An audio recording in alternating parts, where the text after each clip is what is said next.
there'd be too many people in the tent. We have all these students with their sectors around, and then we have 6 or 7 of the sectors installed on the carousel so that people can get the overall vision of what the piece will look like when it's actually all assembled together.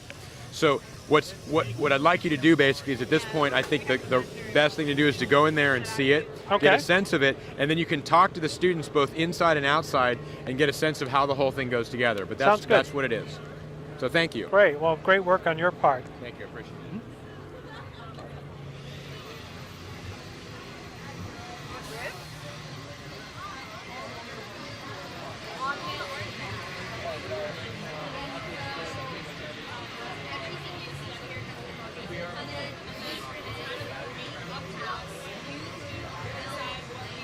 Hi, you have a moment to tell me what you've got going on here? All right, this whole thing?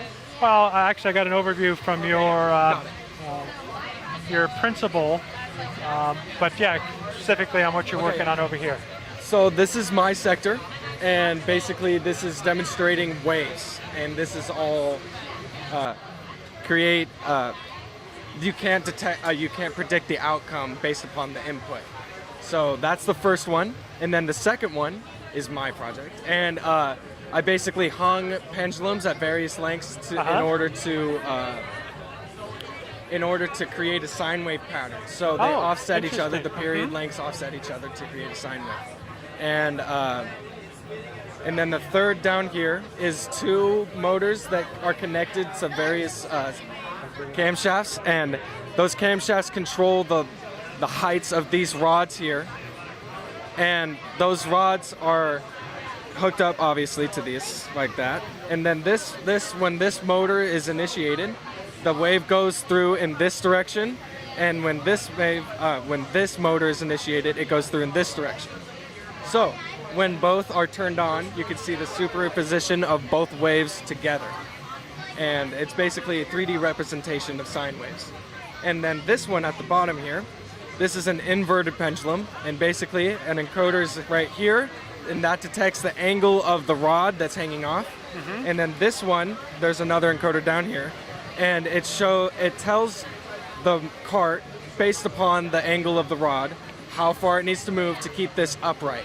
So when this runs, it swings the rod up, catches it, and then goes side to side in order to keep the rod up. And it can combat the wind, it can do all these things. So yeah, no, that's good. Our sector. Very neat.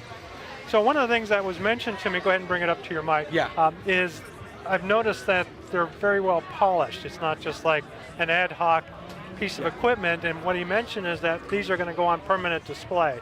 So did you have a hand in the actual design of the whole case and everything as well? Yeah, one person from the sector is in charge of CADing the sector layout, and then we all CAD up our various projects. So we all have 1/4 of the sector is our part, and for example, I programmed and also computer designed this. And basically, through that we learn all about the design process and just go from inspiration. So if you don't mind me asking, what grade are you in?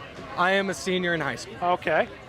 So obviously we've come a long way since when I was a senior in high school. Yes. So it's pretty neat that it's going on. Now this is an academy, correct? Yes, it is. So my experience also is that you had military academies. So what makes this different? What makes this different is from a military academy. So like ROP programs and stuff. So this is somewhat like an ROP program. So basically we apply our 8th grade year as we come into school, and basically we either are accepted, declined, dependent on how well-rounded of a student, and basically all these various things. So basically we're selected and based upon our interest in the program and our knowledge of the subjects. So yeah. Well, obviously it's paying off. Yeah, it's definitely paying off. So let's see, do you have a website?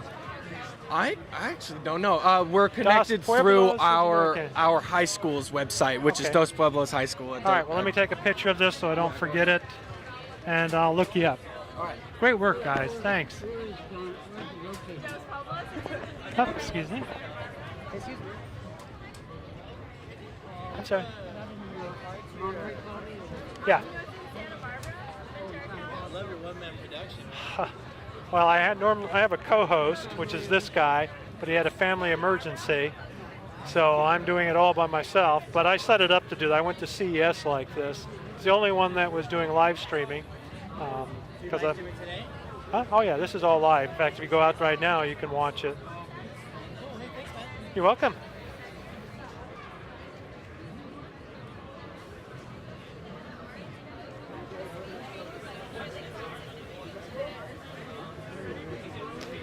There's another Tesla.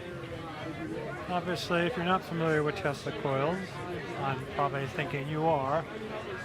What makes them impressive is the way that they create a large spark that can be controlled. Tesla coil, as you know, I think there's a couple of movies that have demonstrated how cool they are. They're also not that difficult to engineer, but this one looks well made. Obviously, it doesn't seem to be running, but one of the things that I'm really impressed with is the engineering that went into making this. Obviously, as the director identified, they put a lot of effort to try and make this into a permanent display, and it shows. So I'm going to kind of move on and see what else I can cover before I end today.